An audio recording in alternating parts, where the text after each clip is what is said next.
The BU men's basketball team does not have to go to new heights this season. They have to repeat their performances of the past 2 seasons, both of which were national championship campaigns.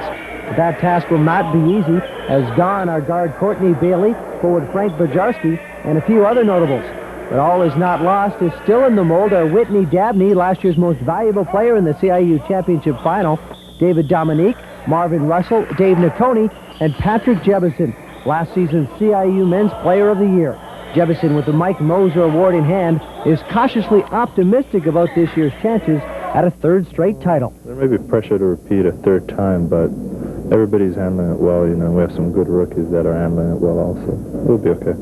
Well, this is your last year. I know you'd like to go out on a winning note. Is that how you look at it? One final blaze of glory? Yeah, it would be nice to win 3 in a row. You know, it would be nice to go out on a win on your last year. It sort of be nice, but just going to work hard, and whatever happens, happens. We're pretty deep, but I think we might be weak just a bit right now in the guard position, but I think we have some young rookies that are coming along fine, and we'll be okay once the season is around. While Jebbison will likely have to carry a hefty load up front, as he mentioned, the guard position is where there may be a hole, or maybe not, as there are a new group of rookies in town, each more than willing to fill the spot. One of the new recruits is Wayne Pelly. Basically, I'm just trying to get into the flow of things and blend in with the team. Being the point guard, you have to be the coach on the floor for Jerry, and that's just basically what I'm trying to do, trying to blend in and help win another title for Brandon. You're one of the many rookies on this year's team, the 2-time defending national champions. You came from Southern Ontario. I'm sure you heard of the Bobcats, the 2-time national champions. Any pressure coming to this team?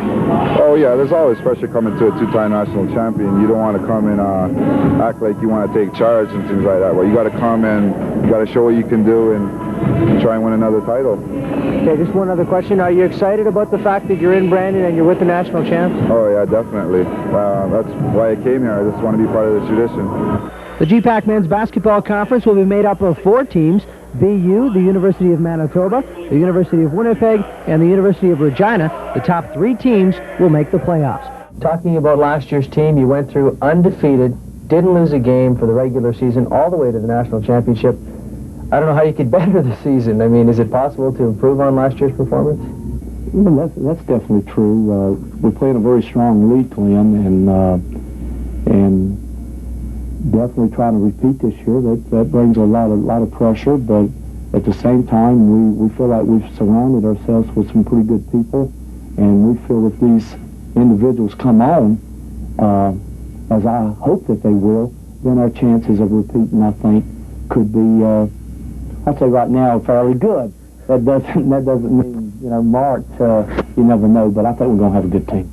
Let's talk about pressure now. Every time I see you on the sidelines during a game, whether or not it's in the first half or the second half, it always seems you're feeling pressure.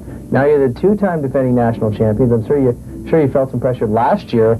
Now everyone is going to be gunning for you. What's the pressure like for Jerry Hemmings and the Bobcats this year? Well, there's always pressure.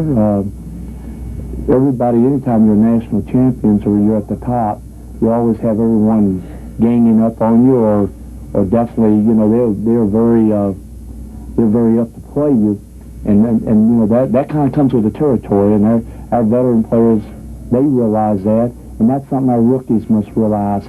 That was shown last week. We lost to an alumni team, a very good team, and they were older players, but they were determined to beat the national champions. And hey, when we walk onto that basketball floor and we have Brandon University Bobcats on, it doesn't take much motivation by the other coach to get these players ready to play. Talk about the key players for this coming year. You got a couple of veterans that are gone, 2 or 3 that are gone, but you've also got some big names that are back. Patrick Jebbison, the top player in the CIU last year, he's back. David Dominique is back. Whitney Dabney, he was the MVP in the championship game last year. You have to be happy with the experience and the veterans you've got. We definitely have some good players. We have a good nucleus. Pat Jebbison, who has really gotten better for us each year. And this is his last year, and we would definitely like to make it a good year for Pat. There's no doubt about it. Whitney Dabney, I think, is a very key person. I don't think anyone in the country uses his body any better than Whitney Dabney. A great inside scorer. We hope that this year will be a year that he can set some personal goals, play within the framework of the team, but at the same time set some goals for himself, maybe to let's graduate from a national all-star team to maybe an all-Canadian candidate. Well, we just talked about the veterans. We can talk about the rookies now. You're going to have to bring them up the ranks, as they say. I remember when Patrick Jebbison and Whitney Dabney's first year, he wins the national championship. Now you've got some other rookies. What's the new crop of players look like? Well, we have Finbar Strong, 6'4" player that played very well for us up to date through some alumni games, inter-squad games. And we have Wayne Pelly out of Runnymede High School in Toronto, which is traditionally a very strong high school program. And I think he's going to be a very good player for us in the future, and also a player that can give us some leadership and help us down the road. We have Justin Jones, another player, only a 6'3", but very strong player. I think he's going to be a good player in time. Wayne Bennett is, I think, probably of our first-year players, is probably the best athlete.